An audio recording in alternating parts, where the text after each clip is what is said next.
si vous étiez à la place de cette sœur-là, si jamais dans le futur, quelqu'un vient vers vous, vous demandant de l'héberger, est-ce que vous allez l'héberger?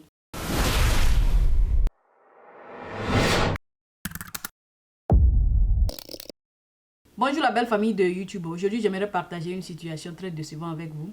Je trouve ça décevant. Pour que demain, lorsque vous serez sélectionné là, vous ne répétez plus les mêmes erreurs. On est d'accord. Je m'appelle Amène. Bienvenue à tous. Si c'est votre première fois, encore une fois, soyez les bienvenus. N'oubliez pas, abonnez-vous pour ne manquer aucun contenu de nos vidéos futures.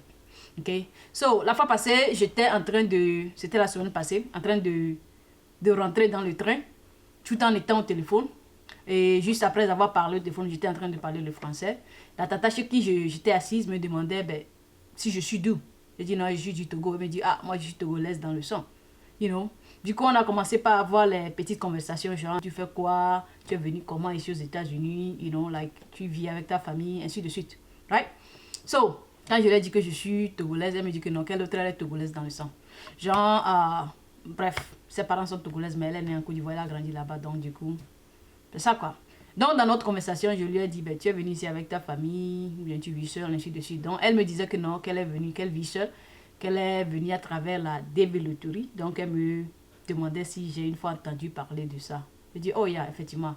Que moi-même je suis venue à travers la développerie, que actuellement j'ai une chaîne YouTube où je parle de la développerie juste pour éclaircir le sujet, you know, pour apporter de la lumière sur le sujet aux gens, parce que beaucoup de gens n'en connaît pas assez à ce sujet. You know, genre, il y a beaucoup de manque de communication qui circule à ce sujet, donc j'essaie d'éclaircir ça. Donc, juste après lui avoir répondu, elle a fait et puis elle a dit Yako. Bon, j'étais un peu curieuse de la manière dont elle a fait son là. Je dis, pourquoi tu dis ça? Je ne ressemble pas à une personne qui peut avoir une chaîne YouTube ou quoi. Elle dit, non, non, non, ça n'a rien à voir avec ça. Ok? Et voici l'histoire qu'elle a partagée avec moi. Pour éviter de dire, il a dit que, je vais juste l'impersonnaliser. You know, like, parler comme si la scène m'est arrivée. Juste pour me faciliter, you know, le partage de l'information. On est d'accord. Ok. Alors, voici ce qu'elle a dit. Il y a de cela 6 mois, un frère très désespéré m'a contacté sur Facebook. Pourquoi? Parce que il a gagné la développerie. Il a eu le visa, mais il n'a pas trouvé d'hébergeur.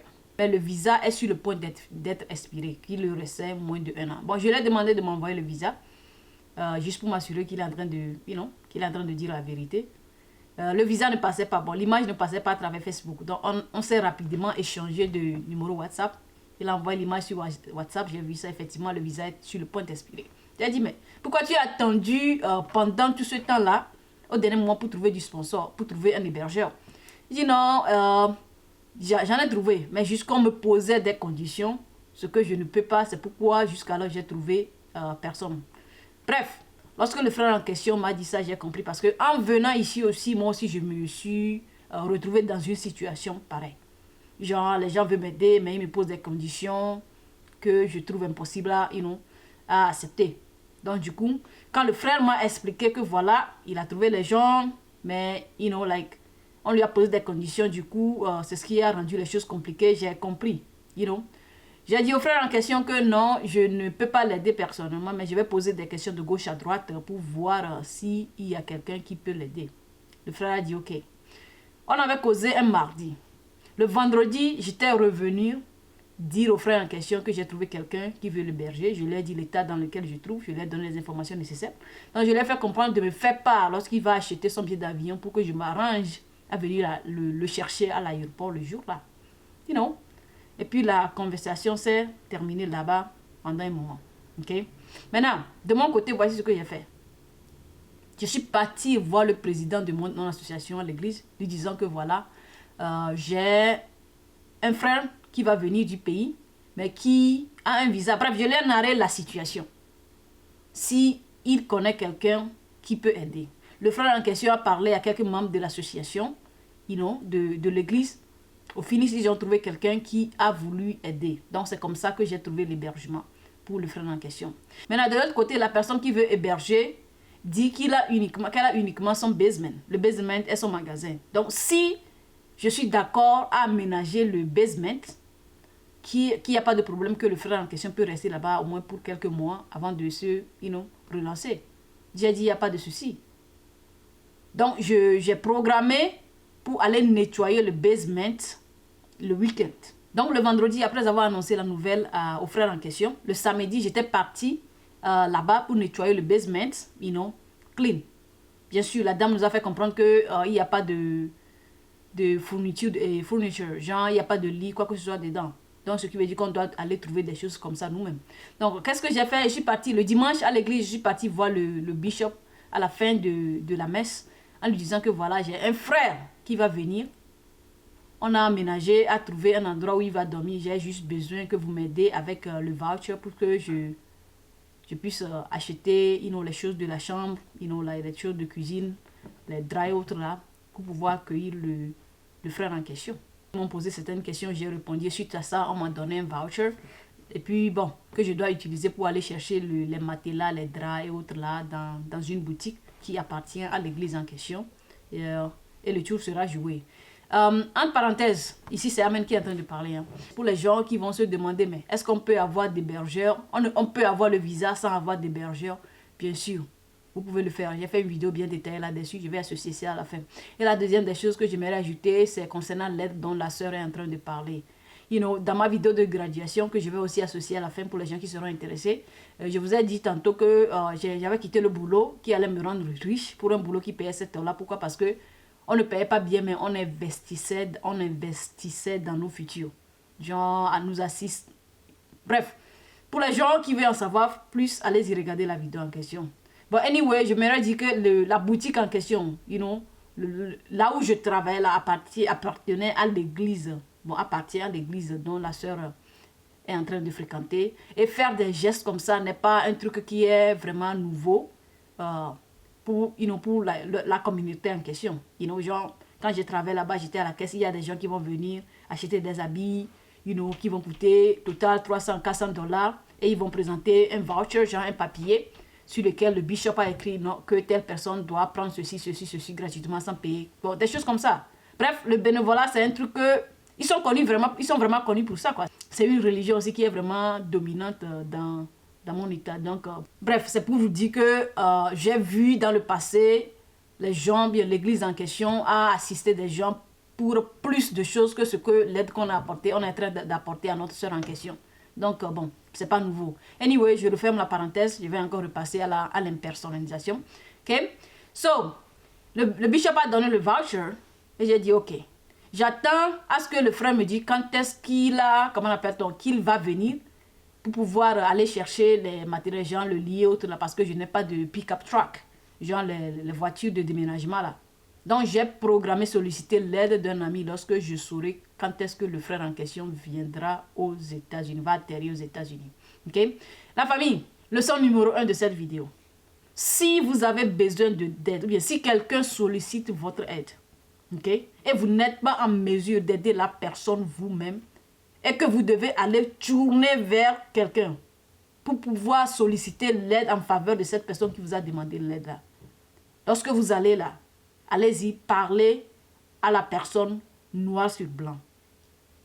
Genre, n'essayez pas à amadouer, je ne sais même pas si c'est le mot que je dois utiliser. J'en allais pas dire que oui, telle personne c'est mon frère pour pouvoir manipuler la réponse de l'autre.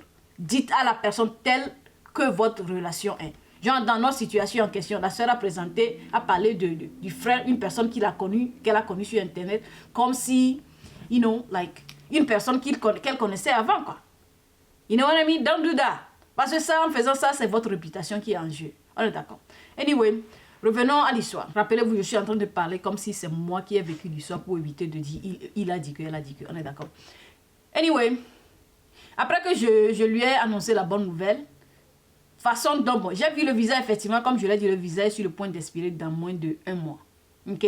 Donc, moi, je pensais qu'après lui avoir délivré la nouvelle que non, j'ai trouvé quelqu'un qui peut t'héberger, au moins dans les 3 jours à venir, il va venir avec la date de truc là, la date de son arrivée. Comme ça, moi aussi, je peux faire mon programme en fonction de ça. Right? Mais durant toute la semaine, j'ai pas eu les nouvelles du frère en question. Genre du vendredi où je l'ai annoncé la nouvelle, vendredi, samedi, dimanche, jusqu'au prochain vendredi, j'ai pas eu de ces nouvelles.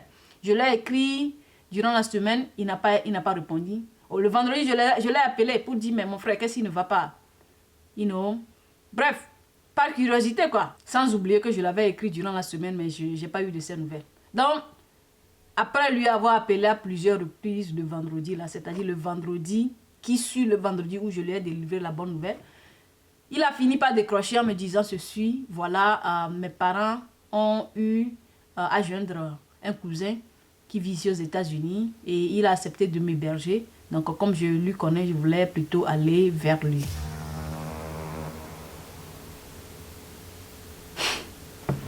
Regardez tout ce tracas-là que la sœur a fait pour pouvoir trouver un hébergeur pour un inconnu. Une personne qu'elle ne connaissait pas. Permettez-moi de vous poser cette question. Si vous étiez à la place de cette sœur-là, si jamais dans le futur, quelqu'un vient vers vous, vous demandant de l'héberger, est-ce que vous allez l'héberger? Vous allez vouloir investir votre temps à vouloir aider cette personne pour trouver un hébergeur. Trouver du sponsor devient de plus en plus compliqué à cause des situations comme ça. J'en ai entendu plein d'histoires dans le passé à ce sujet. Vous voyez? Donc, ça devient compliqué parce que certains de nos gagnants se comportent comme si, après eux, il n'y aura plus de gagnants. Vous avez été sélectionnés, félicitations. Vous n'êtes pas les premiers, vous ne serez pas les derniers. Alors, s'il vous plaît, lorsque vous prenez certaines décisions, pensez à vos frères qui seront sélectionnés avec vous, après vous. Parce que imaginez si tout le monde qui vivait aux États-Unis avait traversé la situation que notre soeur en question a traversée. Ça veut dire que personne n'aura la chance d'avoir des sponsors là. Et c'est pour cette situation même que certaines personnes, quand bien même ils veulent vous aider, là, ils vous posent des conditions. Parce qu'ils savent que si vous savez que vous avez une condition là, vous allez faire attention aux décisions que vous êtes en train de prendre. Vous voyez? Donc, vos actions affectent les gens qui sont sélectionnés après vous. Alors faites énormément attention. On est d'accord? Comme je l'avais dit dans la vidéo, j'ai fait une vidéo pour vous montrer comment est-ce que vous pouvez obtenir le visa sans avoir d'hébergeur. Oui, non, pour commencer. Et aussi, j'ai parlé de ma vidéo de graduation. Les deux vidéos sont combinées ici et ici. Allez-y, regardez ça si vous êtes intéressé. Toujours un plaisir de vous servir. On se dit à plus. Bye bye. Mime, cha cha cha.